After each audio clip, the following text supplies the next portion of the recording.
For more information on my programs, please visit massajadi.com. That's MASSAJADY.com.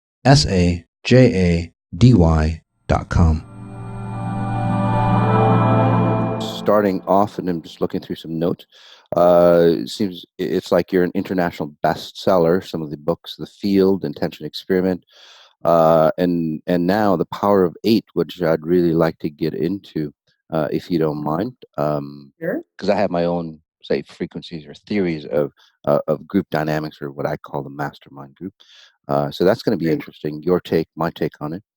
Um, what's interesting about you um, is that you do sit right in the middle. You have an open mind, which is very unusual Mm-hmm. for individuals, because most people tend to go one way or the other, Mm-hmm. Mm-hmm. and you are Absolutely. sit in the middle. Although your father has a dominant role, say, in your psyche or the way you perceive things, from what I'm saying, Mm. which is interesting. He From was a big influence on me. Yeah, I Yeah. see that. So, Yeah. Yeah. and a good influence on you. He was a really moral, his moral compass was always true north. Right. And through him, and I think that's what makes you different. And I think that's where, the work that you're doing now, which is fantastic, um, is from his propensity, if that makes sense to you. So just the way you get your hair color, eye color, you have that propensity Mhm. to, say, be of a true moral compass, or right in the middle, which Mhm. is good, which is fantastic. Yeah. Yeah. Yeah. I would say, yeah, he did have a really big influence on me Yeah. in lots of ways. I was blessed with good parents. Yes. Yeah. Very good parents. So you're internationally author of The Field, The Intention Experience, The Bond. Wow, tons of books. I have to get started on mine, it seems like. So, Lynn, tell me what I kind of gave you, I guess, a background or my take on, say, why you are where you are. But tell me that your take, or your experience. Why did you delve into, a situation where you're scientific, but what made you think that there's more to than just Well, I was always interested in that from the time I was a young person. I was interested in the unseen, but I am an investigative reporter by training, oh, actually. awesome. And Okay. so I was breaking baby selling rings in my 20s and things like that. Wow. I in my 30s, my husband and I set up a newsletter, now a magazine, called What Doctors Don't Tell You. Mhm, And we look at what works and what doesn't work in conventional and alternative medicine. We're mhm. very interested in non-drug ways of treating people in Fantastic. every regard, everything from homeopathy and diet to, spiritual healing, etc., and Mhm, beyond. So in the course of that, I kept coming across really good studies. We looked at the medical literature all the time to try to ground this stuff in science. mhm, And I kept finding these really good studies of spiritual healing. mhm. And I kept thinking to myself, if you can take a thought and send it to somebody else and make them better, then that in itself undermines everything we think about how the world works. So I set out to find out why. And I thought, and I had no idea what path to take really on this. I decided, well, I'll talk to some frontier scientists, frontier physicists, et cetera, and they'll probably tell me there's something like human energy fields. What I didn't expect to find was scientists from prestigious universities all finding little areas that didn't fit the governing paradigm, but that together kind of compounded into a completely new view of reality, a new view of the world, and how we work too. Yes. So that became my book, The Field. But one of the things that they kept experimenting with was the idea that thoughts are things that affect other things. Yes. And I was really curious and also a little skeptical about this, to be honest. I kept thinking, and this was around the time, early 2000s, with The Secret and the law of attraction and manifesting and this and that. And the journalist in me kept saying, okay, well, what are we talking about here? Are we talking about just a subtle shift of a quantum particle, or are we talking about curing cancer with your thoughts? And also, what also really interested me was what happens when lots of people are thinking the same thought at the same time? Does that magnify the effect? So I set up a thing with my next book called The Intention Experiment, where every so often, I will work with the scientist from one of the, well-known universities, University of Arizona, Penn State University, Princeton, University of California. They'll set up a very well-controlled experiment, like one time we tried to make seeds grow faster with our thoughts. And then I will invite my readers from around the world to come to my website or in a web TV channel, and we'll send intention together at the same time, same thought to that target. Now, I didn't really expect this to work, but we've run 33 experiments to date. Everything from trying to make seeds grow faster, trying to affect properties of a leaf, to trying to purify water, to lowering violence in violent or war-torn areas, to healing somebody of PTSD. And I've worked with audiences around the world and, up to 25,000 people attending at one time. And of those 33 experiments, 29 of them have shown measurable, positive, mostly significant effects. Wow. So there's no drug out there that's got that kind of consistent track record. Not even placebos. No. So that's what got me thinking about group intention. And I decided one day to just scale it down, to try to do this in a workshop. And I wasn't really sure what to do. I mean, I'd studied lots of things about what intention masters do to do intention, and the same thing about what worked best doing intention in the laboratory. And I kind of distilled that into a simple program people could follow. I called it Powering Up. So I could teach people powering up, but I wasn't really sure what small groups ought to do. Should they hold hands? Should they be, how should they be in the circle? Should they be standing? Should they be sitting? And so in my first workshop in 2008, I just ran this thing, kind of making it up a little bit as I went along, expecting it to be a kind of feel-good effect. Right.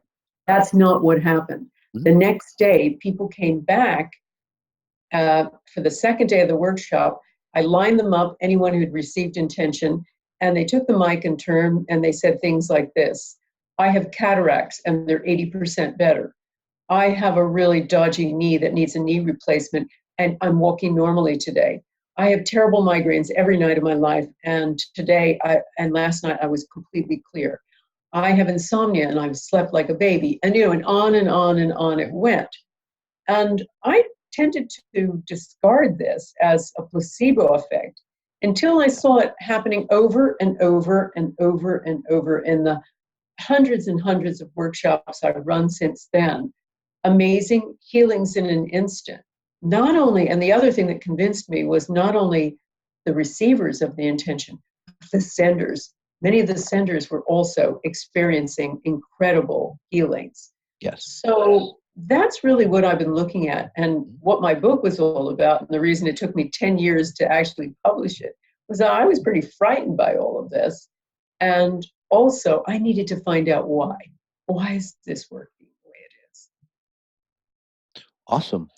And so the book that you were talking about, which title is that? Is The Power of Eight. The Power of Eight. The one I put together most recently is really all about our Power of Eight groups, as well as what happened with the intention experiments. Because the other bizarre thing that happened with the intention experiments is I started in 2008, the same year, doing peace intention experiments. I had done loads of seed experiments and water experiments, and I was getting a little bored with all of that. And so I got a scientific team together, and I said, let's do something huge. Let's send intention for a war-torn area and see if we can lower violence. And so we chose Sri Lanka because my scientific team, including a statistician, a professor of statistics at University of California, yes, wanted to have a big long tail of stats. We needed to have at least 2 years of weekly injuries and deaths, and then 6 months afterward. And that's hard because when you have a war-torn area, nobody usually likes to talk about the bodies, much less count them. So we had finally found a good record-keeping organization in Sri Lanka, which was going through a civil war at the time. So we did it. We looked at it afterward. There were incredible results. Um, we lowered violence, but more interestingly, it looks like the very week of our intention, it went through 8 days, seemed to be pivotal in this entire course of the war. The government won a couple of decisive battles that enabled them to recapture the North, which had been entirely controlled by the rebels, and within a few months. And about 5 months after that, because of that, this 25-year intractable war, nobody was winning, was over. And Sri Lanka is a totally different country. Now, did we do this? I don't know. Could have been coincidence. When you keep doing it over and over again, as we have done with 6 peace intention experiments, we're getting the same kinds of results over and over again. But the very interesting piece of it is not just what happened to the target, but what happened to the participants. I surveyed them, and I surveyed people after all of our experiments, and I found a really bizarre mirror effect. If they were intending for peace, their lives became more peaceful. They were making up with estranged partners. They were getting along better with their coworkers and their boss. They were more in love. About half of them said they were more in love with everybody they came into contact with. They were hugging strangers, basically. People were really touched by this. And I started realizing that there's a mirror effect that goes on with these kind of group intentions that is possibly more powerful than, our targeted intention. Right. One thing I'd like to ask is, well, there's lots of questions, but so the power of 8. So why 8? Okay. Total accident, or maybe not. Okay. I was kicking it around with my husband when we were trying to figure out how to run these workshops and what to do when I first wanted to scale this down from the intention experiments. And I'm sitting there going, I don't know. Well, maybe I'll put them in groups of 8 or so and have them send healing intention to one of the members of the group. And my husband's a really good headline writer. So he said, yeah, he's a journalist too. He goes, yeah, I love it. The power of 8. And it truly was that complete accident. But of course, there are amazing things about 8, sideways infinity, balance of the seen and the unseen. There's so many different, powerful, significant elements about 8 in various traditions. So maybe it wasn't an accident. Who knows? No. For me, because I do group healings or group transformations. I don't know. I really don't want to get into. I don't know what other word to call it other than healings, but it is a transformation for individuals. And for me, I guess it doesn't really matter if it's a 8. Although I always end up, in like 13, which is really a powerful number for me. That's interesting. Yeah. Yeah. Well, I agree with you. It doesn't matter. 8 is a Goldilocks number for me, but it's, it's not too big, it's not too little, but it doesn't have to be. When we've run intention groups, it can be 5, it can be 12. It starts getting unwieldy if it's much, much more than 12. Right. And if it's less than 5, it's not really a group. So, but it doesn't have to be 8. As I say, and as I said in the book, it was complete accident. Well, it could be just you. It seems like 8 might be your favorite number, and then you set that intention, and then like an auric field gets created, right? Because Sure. you are a powerful individual that you can create, just like the placebo effect. You create, but it's not a placebo effect. It's just like an auric field. Say that wraps around that number 8, and then it's like okay, and then everybody else understands it as well, and it seems like it magnifies, which is I love really that interesting. idea. I have no idea. It was one of those things that just popped into my head. But yeah, I love that. Well, this is I think where people say bless a water, bless water or bless their food or bless anything because, like you said, Yes, we do have that intention, and it transforms people. Right?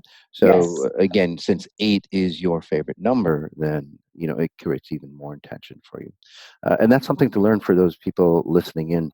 If you really have something favorite, create an intention, instill it. In fact, I can help you do that, and maybe after this podcast, and then you'll see that. Just I don't want to call it a placebo effect, but you'll see that creates a resonance for you that helps you get what you are looking for. So just to go deeper, we talk about intentions, but there are millions of people all across the world, Lynn, that say set an intention, but then they don't get it. Why do you Mhm. think that would be? I have my Well, definition. I okay. want to hear yours. Okay, well, a lot of reasons. Hmm. One of the things that I find has worked best for us is being very specific. A Okay. lot of times people really don't tell the universe what they want, or they say something so general that the universe can fill in the details and doesn't necessarily fill in what they'd really like. Right. So one of the big issues is being specific. Okay. The other thing, we just came back from a retreat, my husband and I, Hmm. and we were teaching in the retreat when intentions don't come true. A lot of the times it's because you are intending, but you're broadcasting your past. You're broadcasting a lot of negativity Yes. that you don't realize.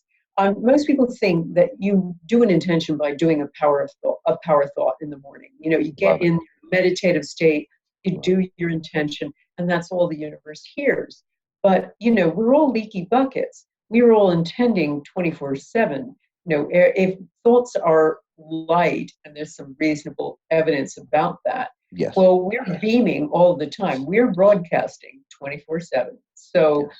that's one of the big issues is people don't realize that what they're also broadcasting, they may be sending out an intention, maybe even a very specific intention. They're also broadcasting their consideration about it, their belief that it probably won't come true, or that they're not worthy of it, or something like that. And that's what the universe hears. Perfect. Yeah, I call them filters. Say that you've been abused, you have a filter that you're sending out your intention. Mm-hmm. Makes sense. And Mm-hmm. then that distorts the purity of your thought. So even if you have, say, great intentions, but you are using an instrument, that's rusted out, that's been abused, that's been distorted. Well, what kind of frequency are you sending out to the universe? Because the universe listens to that, not your, that Yeah. your, outside intent that you have. So I like that background because that's exactly the way I see it as well. Goal setting, and that's why a lot of times goal setting doesn't work because again of your background history. The Sure. important thing, I guess. And you may not know it either, is that you have such pure or strong intent that you can almost will things to come into, say, reality, Mm. if that makes sense to you. So Mm-hmm. uh, Mm. it'd be interesting to maybe do a study where you are out of the intention group and see how powerful. I have done. Okay. This is Okay. what's interesting because, I thought just the same. I didn't think, I'm Mhm. a strong instrument. I just wanted to see what would happen if people were in groups for a year because, I was having a hard time with all of this. Yeah. I'm not a healer. I have not had a near-death experience. I Mhm. guess I'm a healer now, but I didn't think Yeah. of myself as that. I think of myself as a writer. And so when this all began to happen, it pretty much frightened me, but I needed to understand it. So I looked at it from a lot of different ways. And one of the ways I did it was to get 250 people and put them into groups Mhm. of about 8 Okay. and monitor them for a whole year Right. and just see what was happening to their health, their relationships, their finances, their career, their life's purpose. I wanted to know whether or not meeting week after week in groups we heal everything about them. I've certainly Right. seen lots of physical healing in an instant in my weekend workshops, but what happened if it was a whole year? And it was really fascinating for me because um, most of the people from the beginning were having amazing experiences. Mm-hmm. For instance, one of the women, Patty Rutledge, had 15 years worth of chronic fatigue. She couldn't exercise more than 5 minutes. And with the group's help, not only did she find the cause of her chronic fatigue, which was black mold lurking in her house, Mm-hmm. and clearing that out of the house and herself, completely cleared her. But also they helped her kind of make 2 breast lumps disappear, essentially. We had other people like that. Mitchell Dean, a clinical psychologist suffering from suicidal depression. Can you imagine what a bad, Right. a bad PR that is for him? Definitely. And they found, again, the group helped him find the cause of it just through their intention. He found one of his liver filtration systems wasn't working. And as soon as that was sorted, he is he's better, essentially. So we had lots of kind of stuff. And essentially, of all of the people who did this, met week after week through the whole year, that was about 150 of the 250. Mm-hmm. Of those, 100% of them had major life changes. Beautiful. And this had nothing to do with me. They were meeting themselves week by week. But one of the really interesting pieces was for those people initially where nothing was working for them. Mm-hmm. I did backup calls, we did some training, et cetera, and I would talk to them and I would say, well, let's try this, and I do all kinds of retro intention stuff. Mm-hmm. And we were going back and trying to, heal scarcity. Nothing was working for this one, for instance, Andy, this one woman. Mm-hmm. So I finally was getting a little fed up with all of this. And remember, this is an experiment for me too. Right. And I just said, Andy, get off of yourself. Stop intending for yourself. Intend for somebody else.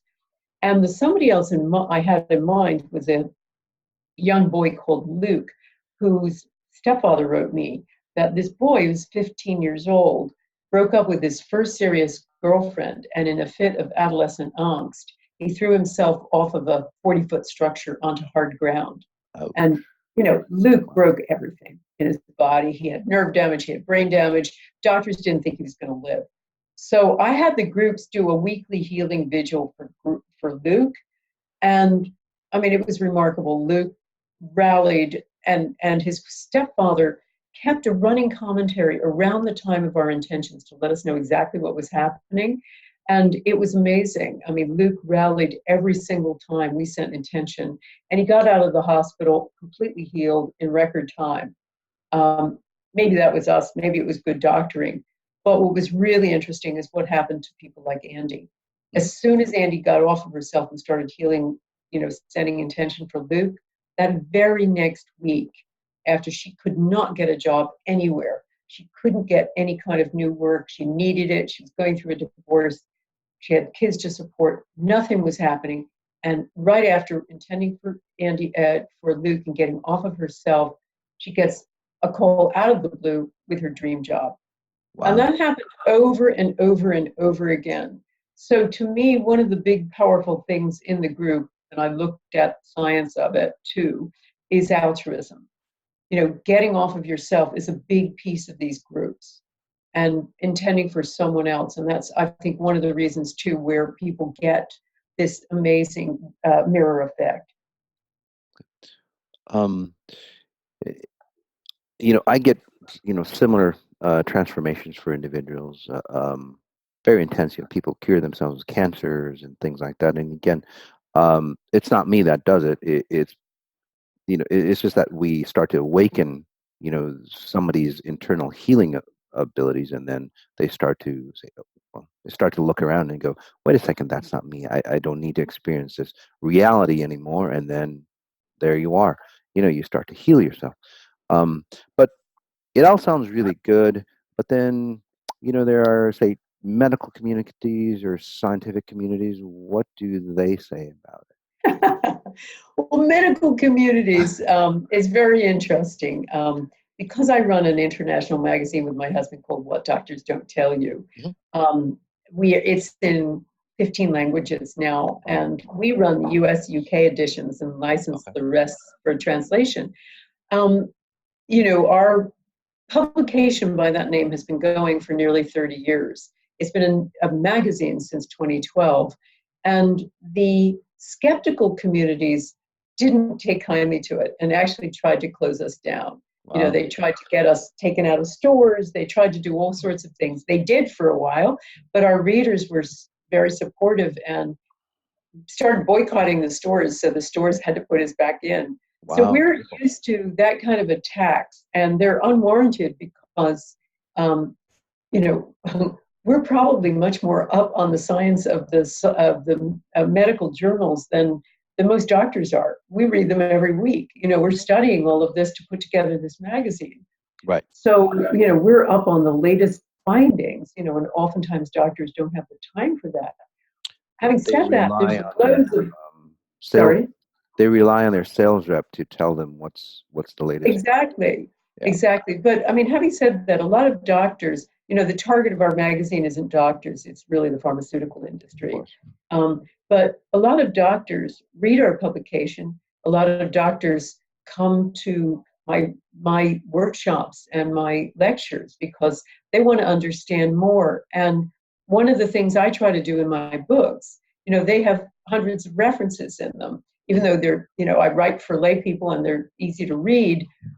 They are based on a lot of science. Even the power of 8, I really needed to understand this. Why is this working? Mm-hmm. And one of the things I was blessed to have was Life University. I spoke there in 2015, and the head of the university, the president, was fascinated by the power of 8, and he said, listen, would you like to study it? I'll put our neuroscience department at your disposal. Mm-hmm. So this was just a blessing for me. And I worked with a team of neuroscientists, and we did our first pilot study. We're going to do more. The Right. first one was looking at 7 groups of volunteer students.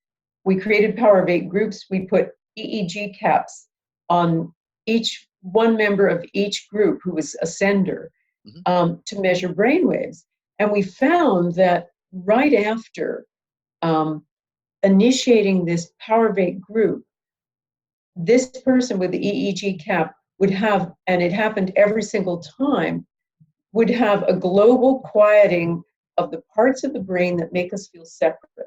So that is the parietal lobes, which sit back here. Mm-hmm. And also, the other thing that happened was a lowering of the part of the brain in the right frontal lobes that concern worry, doubt, negativity. So these were essentially the brainwave signatures of somebody in a state of ecstatic oneness. Mm. And when we looked at it, and it was really surprising, my neuroscientist, Dr. Stephanie Sullivan, was really shocked by this. She thought it was going to look exactly like the brain signature on meditation, but it was completely different. It was a global quieting of those parts of the brain that make us feel separate. And what it did resemble, though, was exactly the brainwave signature recorded by a guy called Dr. Andrew Newberg of the University of Pennsylvania, formerly of the University of Pennsylvania, who studied Sufi masters, in their chanting, during chanting, or Buddhist monks in ecstatic prayer. He found identical brainwave signatures to our Power of 8 groups. Wow. But here was the difference, and it's a really important difference. It takes years of dedicated practice to become a Sufi master or a Buddhist monk. And it takes usually many minutes, maybe hours of priming to get into that state. Our students were complete novices. They hadn't even done meditation. They'd never done Power of 8 groups. And all they had from me was a 12-minute video telling them how to do it. And nevertheless, they were transported into the miraculous. They were transported into a state of ecstatic oneness. So for me, it is a real fast track. A Power of 8 group, a small group of intenders, is a real fast track to the miraculous. Wonderful. Sounds fantastic. I get stories like that all the time. So tell me about the Life University. What do It sounds like an intriguing university, by the way. It Where is is the it is in Atlanta, and it's the largest chiropractic university in the world. oh, really? It is it's a wonderful place because chiropractic divides into two types. Okay. One are just the mechanics, who are kind of an adjunct of the medical profession. They just crack crunch people back into place. But Right. the others are what they call vitalists, who believe that we are energetic beings and that they are allowing life force energies, nervous system energies, when they get people adjusted, they allow that energy to come through and for people to self-heal. So that's Life University is a little bit more of that school of chiropractic. Okay. Um, but it's a very rigorous school. It's very well thought of. It is one of the best chiropractic universities in the world. And it was just my great fortune that Mhm. they were interested in enough to devote the resources to do to do this study and future ones that we're planning. Beautiful. There's, which is interesting because there's more and more individuals or institutes that are looking to study my abilities. So it'd be interesting if we could like collaborate at some level. Mm-hmm. And Mm-hmm. it could, because, um, well, obviously, you're in tune. Um, um, but from what I see, see, there are different levels of frequencies, as you know, right? You have the Sure. base frequency that creates these realities. So as we get more and more in tune, we can go to the core level frequencies, as I call Mhm. it, or the subquantum frequencies that really say help shift people. And this is where Yes. in the near Yes. future, we can say edit our lives. This is where Yes. instantaneous healing comes in. This is where if you lost a limb, you could maybe regrow it. I mean that sounds kind of far fetched, but if you think about it, we could actually create that because we're creating the body that we have now. How do we do that? Right? What Mhm. level do we have to get to? And Yeah. so, what are your thoughts on the Well, possibilities of the future? back. Let me just backtrack to Sure. studying you. I think Mhm. what would be really interesting, because what fascinates me is you're not the first person who's talked to me about having had a near-death experience and Mhm. coming back completely altered Right. with a gift. There's a woman called Joyce Hawkes who had a painting fall on her head, and she died for a few minutes, and she came back with an ability to heal. And I would love to see a study of people like you, because there's obviously something really major that's changed. Eben Alexander, the one who wrote Proof of Heaven, Yeah. something really changed with him too. And his is more. I don't know if it's a healing ability, but it certainly is a completely different take on life now. Right. But I think that there is this touching the skirt of the divine for those few minutes has an Love it. amazing effect. And I'd love to see somebody like the Dutch scientist Pim van Lommel, who has studied near-death experiences, examine somebody like you. That Mhm. would be so perfect because I think he's already really into this, and it would be fascinating to see what he says. Yeah, that'd be fantastic.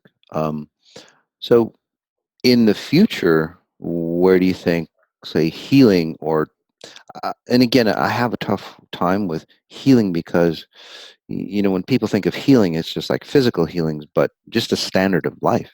Right?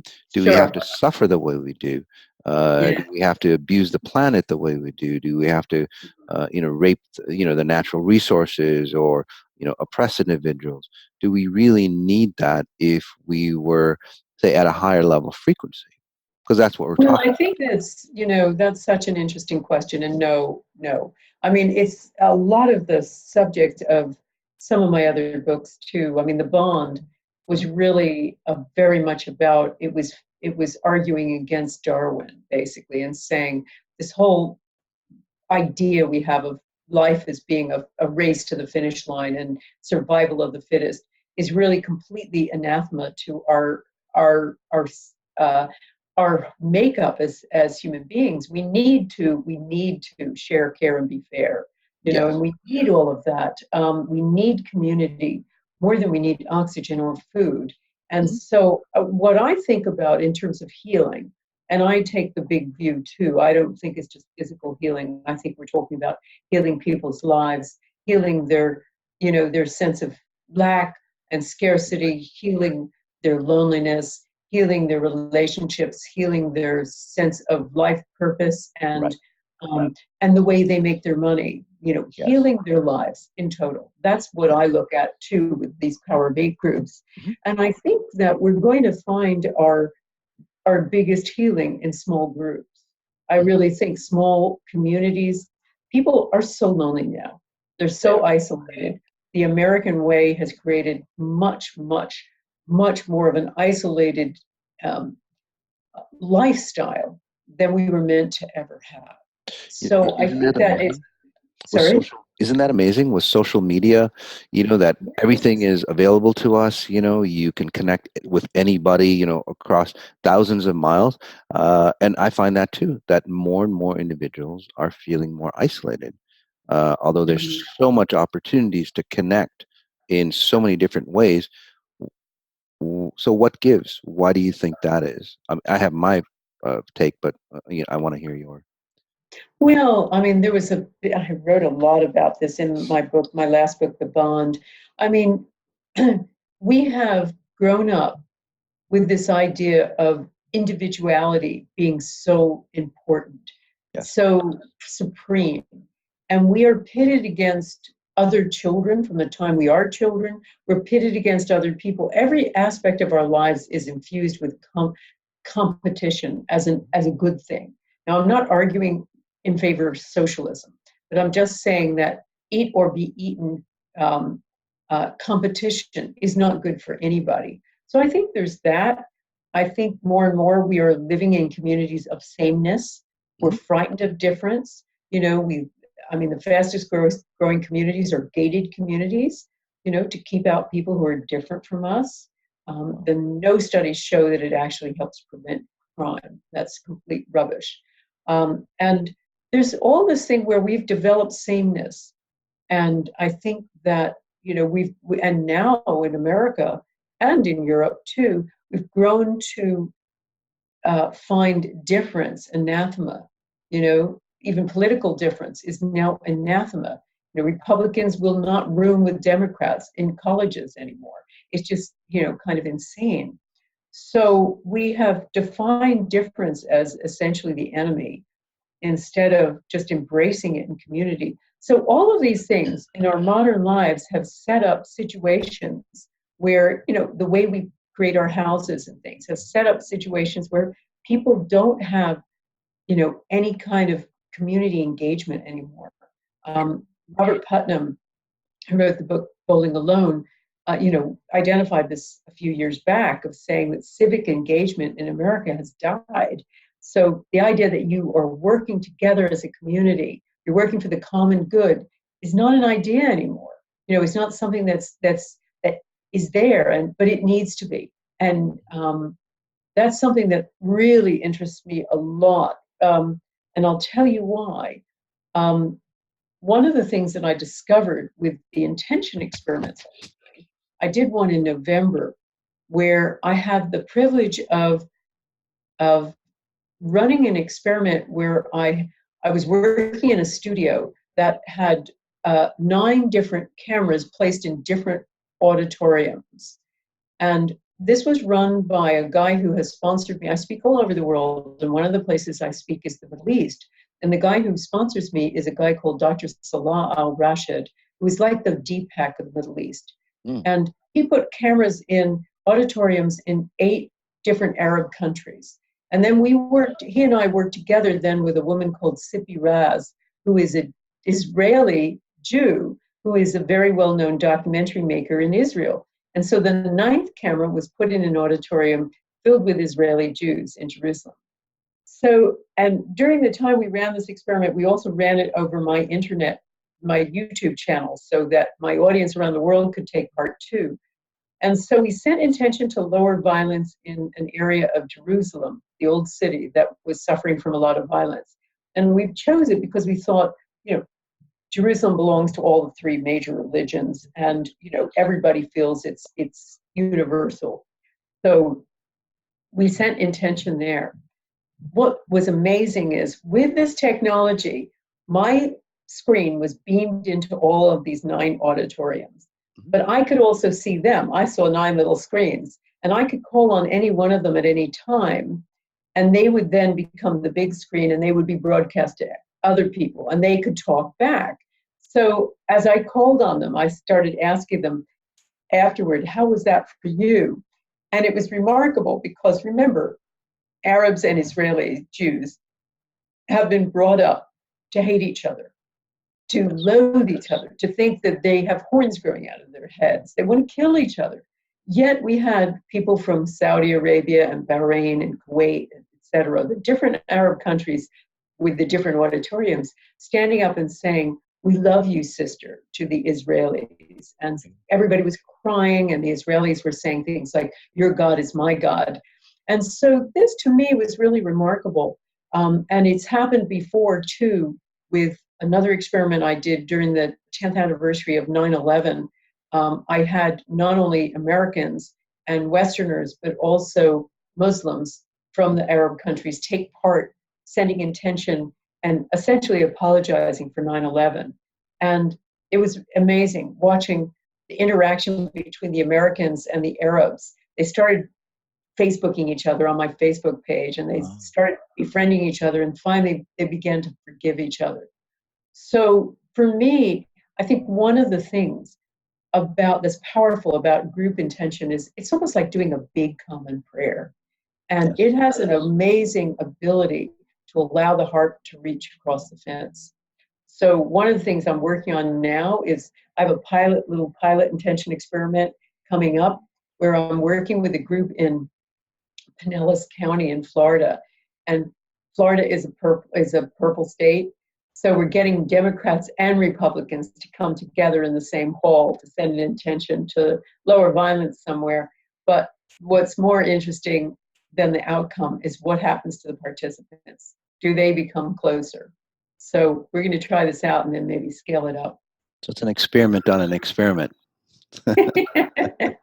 Absolutely. That's awesome. So, I was thinking about so the group intention. So individuals who are in power, and again, this is my take, so I want to hear your take. So you have, Sure. say, the masses, right? They resonate, or they can resonate up to a certain frequency, and that's their intention level. So you have somebody that's in higher power, say somebody that has wealth or power or intelligence, say like a government body. Does that make sense? Mm-hmm. They create an intention. Mm-hmm. So, and I think in the past, a higher level, whether it's distorted or pure, it doesn't matter. They would say control the intentions of the masses, right? Because that's how control works, right? At a deeper level, it's not about taking Mm-hmm. away their food or any resources or anything like that. But again, people get controlled from a different level frequency rather than just the physicalness of being under control. And I think in today's society, where it goes back to religion, is like where the meek shall inherit the earth. I never understood what that meant, but now, just what's some of the things that you were saying, it's like, wow, it's really about people coming into their own grandness that we all are, and re-inheriting or inheriting the earth, where again, anybody can come into, say, a grand level of abundance, no matter what that Mm-hmm. abundance is defined by. Yeah, I mean, some of those sayings that we've heard from the Bible, and they're almost like a Hallmark card. Yes. But one of the biggest ones, "Do unto others." That's what we found is one of the most powerful things people can do is this altruism, setting intention to someone else, and you yourself will be healed too. So yeah, this whole idea of the meek shall inherit the earth. I think what's really powerful is community. It always has been. And Yes. now, it's a very dark time for a lot of people in a lot of places around the world. But we have an enormous power in numbers, whether it's Exactly. intention or lots of other things. And intention can also move into action. So I don't fear, the government or dark times now. What I fear most is the artificial divisions that are being created and the polarization being created by the politicians of the people, of That's how say they in stay in power. yeah, and I mean, they're creating Divide and these conquer. terrible divisions. And one of the things that I keep wanting to do with these intention experiments is to show people that when you come together, just to do something like this, some simple altruistic act, Mhm. you find more things in common than not. Right. And there's a really good scientific reason for this. When you do something altruistic, you activate a thing called the vagus nerve, which is the longest nerve in your body. It starts in your neck, goes through all your major organs, and it releases things like oxytocin, the love hormone, Yes. when it's activated. But more importantly, not only does it have a really profoundly positive effect on your immune system, but University of California at Berkeley studies have shown that it also activates, a single act of altruism, like an intention experiment, activates your feelings of being much more tolerant for people not like you. So Yes. you can see this is why, a good explanation for why the Israelis and the Arabs started sending love to each other, Mhm. and why this can work to help Republicans and Democrats become closer together too. We just need to get together very simply in common prayer. Definitely. That's definitely. It's all about just reuniting everybody. The common individuals. We come together, and then the powers to be, or whatever you want to call them, that control. They really don't have to control that way, and that goes back to Darwinism. Where everybody Yeah, was against everybody, um, and obviously that doesn't work. Even in the animal community, you might think it's a jungle out there, but I saw that picture where that elephant was carrying a lion cub to a watering hole. They all know, and I think it was a picture of the century. Um, you know, at even at that level, at that animal level, let's say, they really all know that there is, well, that circle of life, if you want to call it, or knowing that there's a balance out there that needs to be maintained, because if you go past that balance, like the humans have, we get very, very distorted, and things start to fall apart. absolutely. Absolutely. Wonderful, wonderful. It's a great interview. If you have any wrap up questions or anything like that. um, Just to let everybody know, I am running a new big intention experiment on November 11th. mhm, It's going to involve people around the world. We're going to probably have a target in the Middle East, again, something that is of concern to everyone, or the Far East. Um, and you can participate. My intention experiments are always free. You can participate by just signing up on my website, lynnmctaggart.com. And we'll be having information very shortly about how to participate. It's very simple. You just have to sign in, and you get to watch it live, and it should be pretty extraordinary. And we have a big one planned for the spring, where we're going to try to bring Republicans and Democrats together. So please join in.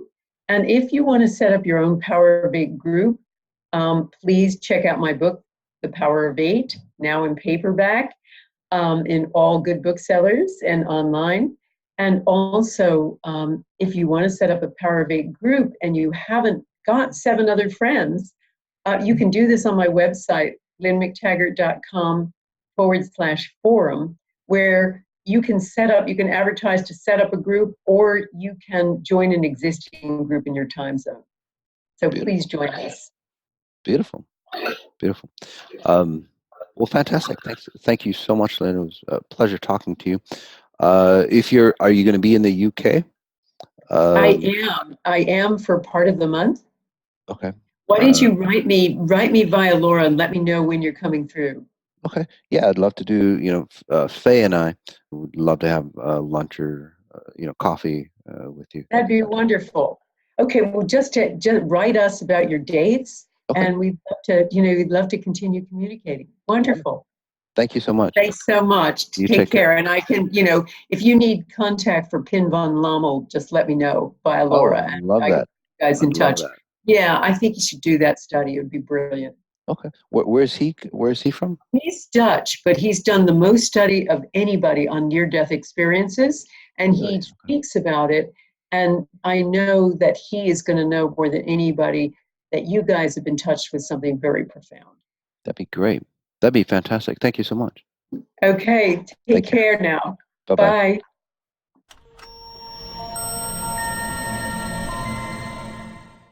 For more information on my programs, please visit masajady.com. That's MASSAJADY.com.